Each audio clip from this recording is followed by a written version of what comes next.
Салык кодексинде өзгөртүү киргизилип, жылыштар бар. Мына быйыл декларациянын келече бөлүгүн толук көргөзүү боюнча мыйзам иштелип чыгып, быйыл активдес бардык депутаттар чөмүктөрдү текшерип, массалык маалыматка берилди. Менин кийинкиде расходнычасын да көрсө болот. Бул жерде дагы өзгөртүүгө кириш керек. Себеби кээбирки жерлерде купуя кылып кармаш керек.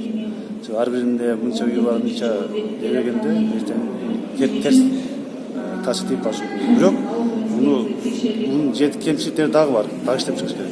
Негизинен бул туура, мен колдойм, бирок дагы иштеп чыгыш керек.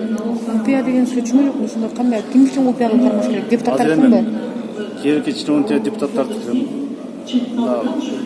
массалык маалыматтар чыгарып атпайбы, мынча үй бар, мынча дебеге бар. Бул терс жакта болуп калышы мүмкүн. Ошон үчүн керектүү гана органдар алыш керек. Салык инспекциясы, органдар, ушундай жерлерин да эске алыш керек.